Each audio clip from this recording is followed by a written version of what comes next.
Operation ప్రకాశం barrage కొనసాగుతోంది. 4 రోజులుగా ఇంకా బోట్ల తొలగింపు ప్రక్రియ కొనసాగుతూనే ఉంది.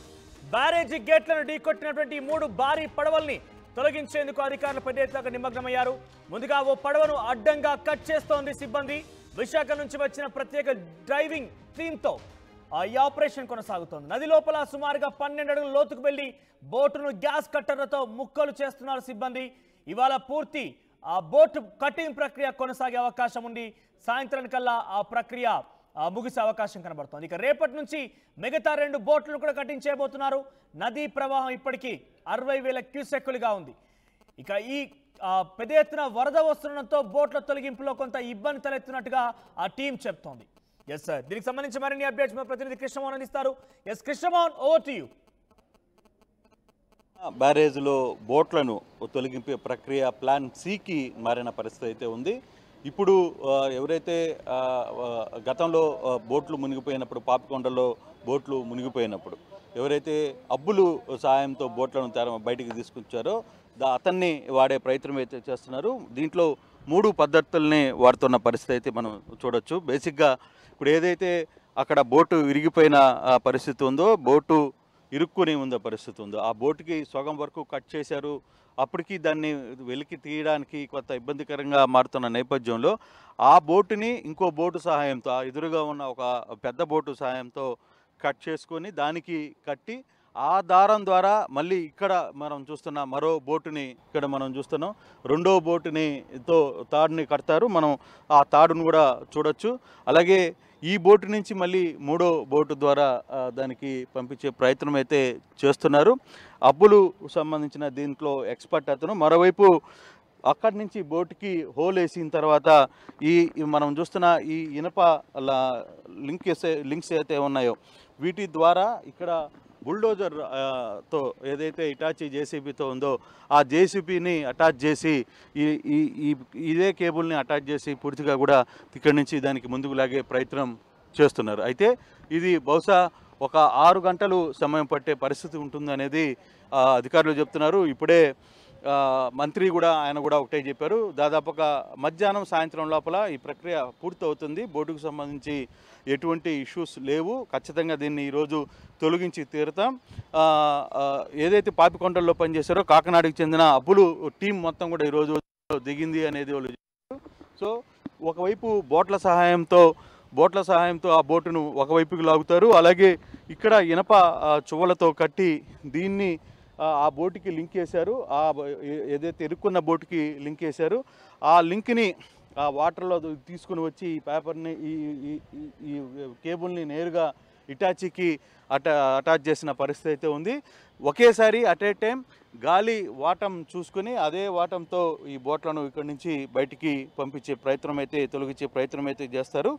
ఇది దాదాపుగా సాయంత్రం లోపల ఈ ప్రక్రియ పూర్తవుతుందని మంత్రులు స్వయంగా వచ్చి, నిమ్మల నాయుడు కూడా వచ్చి వ్యవహారాన్ని అంతా పర్యవేక్షించి మరో 6 గంటల్లో అంటే ఈ సాయంత్రానికల్లా ఈ బోటు ప్రక్రియని క్లోజ్ చేసే విధంగా తమ ప్రణాళిక ఉంది. ప్లాన్ సిని కూడా వాడుతున్నాం.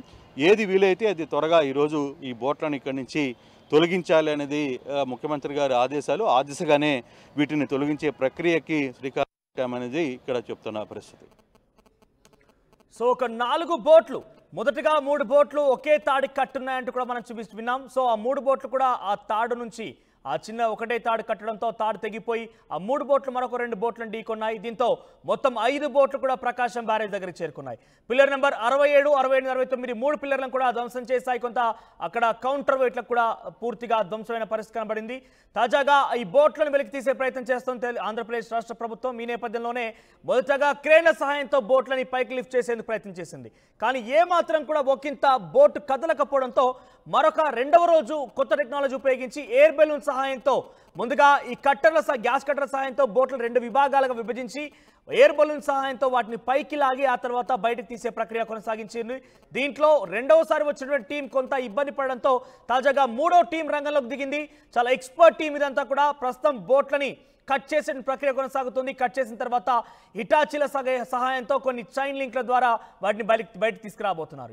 4 రోజులుగా ప్రస్తుతం ఈ పని కొనసాగుతోంది. కొంత వరద వస్తున్న నేపథ్యంలోనే ఇబ్బంది తలెత్తినట్టుగా అధికారులు అంచనా వేస్తున్నారు. ఈ విషయం పైన మంత్రి నిమ్మల రామానాయుడు మాట్లాడారు. ఆయన ఏం మాట్లాడారో చూద్దాం. ఏదైతే మొన్న కృష్ణ వరద ఉధృతి ఉన్నటువంటి స్థితిలో ఏదైతే బోట్స్ కౌంటర్ వెయిట్స్ని ఢీకొని కౌంటర్ వెయిట్స్ సైతం ఏదైతే బ్రేక్ అయినాయో అది యుద్ధ ప్రాతిపదికన 15-20 రోజులు పట్టేటువంటి సమయాన్ని 5 రోజుల్లోనే మన ఇంజనీరింగ్ అధికారులు కన్నమనాయుడు గారు కలిసి ఆ 3 కౌంటర్ వెయిట్స్ని కూడా సక్సెస్ఫుల్గా బిగించడం జరిగింది. అయితే కౌంటర్ వెయిట్ను సక్సెస్ఫుల్గా బిగించాం, కానీ ఏదైతే జగన్మోహన్ రెడ్డి గారి యొక్క కుట్రను ఛేదించడం అయితే రోజు ఆలస్యం అవుతున్నటువంటి పరిస్థితి.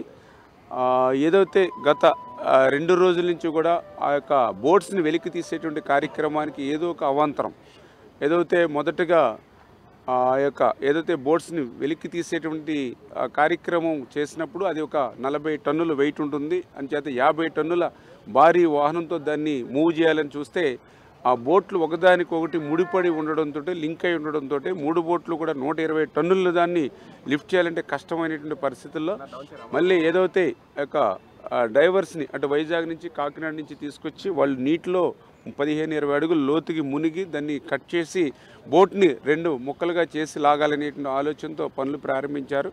అవి కూడా దగ్గర ఒక 80% వరకు కూడా బోట్ కటింగ్ పూర్తయింది.